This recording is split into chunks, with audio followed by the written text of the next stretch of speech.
안녕하세요. 한준입니다. 오늘은 층간균열 하자보습이 감정의 문제점과 소송이 반복되어 제기될 때 균열보습이 대응에 대하여 알아보겠습니다. 아파트 하자보습이 청구 소송에서 균열하자는 하자소송의 대표적인 하자 항목으로 하자보습이가 무리 없이 인정되는 항목입니다.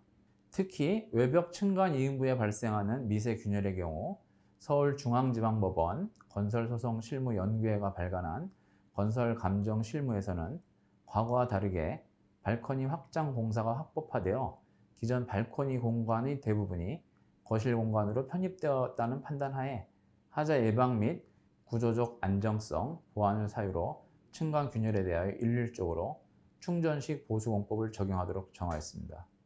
그럼 이와 같은 층간 균열 보습이 감정의 문제점은 무엇일까요?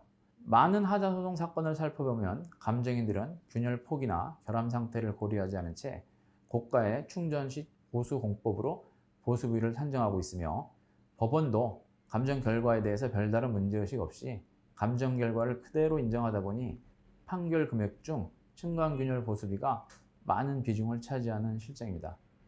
그러나 충전식 공법은 균열을 따라 콘크리트를 U형 또는 V형으로 커팅하고 보수재를 충전하는 방법으로 폭이 0.5mm 이상의 비교적 큰 균열을 보수하는 데 적합한 공법입니다. 따라서 충전식 공법은 콘크리트가 탈락돼서 철근이 노출되어 있거나 지하주차장 바닥과 같이 대형 균열에 적용하는 보수 공법이므로 0.3mm 미만의 미세 균열을 보수하는 데에는 오히려 적합하지 않습니다. 층간 균열로 인하여 실내에 외기가 유입된다거나 누수 등의 문제가 생길 정도가 되려면 관통균열이어야 할 텐데 실제적으로 층이음 균열의 대부분을 차지하는 0.3mm 미만의 미세균열이 위와 같은 문제를 유발한다고 보기에는 무리가 있습니다.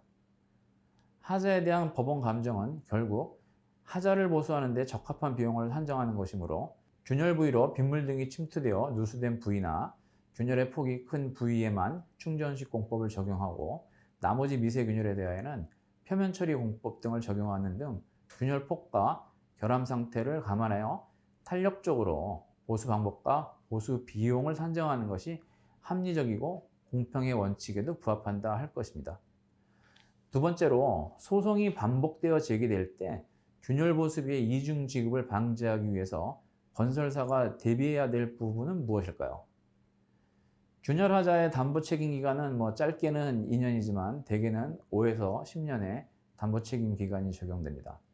문제는 통상 하자 소송이 5년차 전후에 제기되어 그때까지 발생한 하자의 보수비를 지급한 다음 9년에서 한 10년 차쯤에 균열 하자에 대하여 또다시 소송이 제기되는 경우입니다.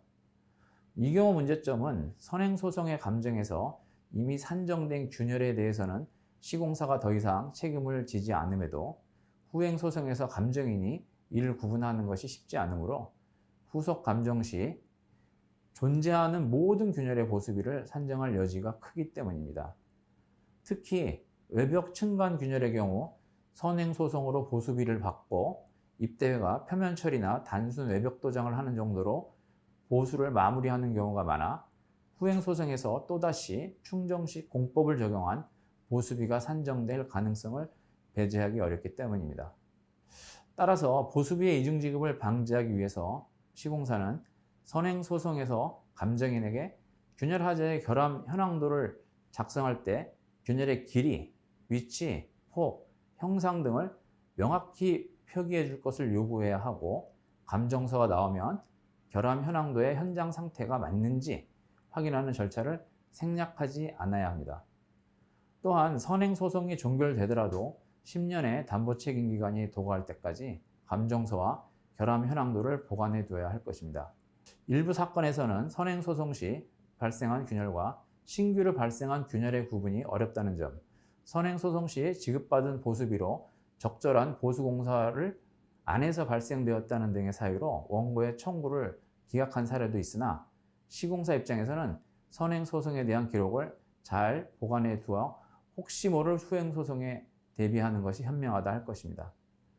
층간균열의 보수공법에 대한 법원 감정은 현실에 안 맞는 점이 있고 과다한 보수비 산정을 유발하므로 이에 대한 개선에 대하여 계속해서 의견을 개진할 필요가 있습니다.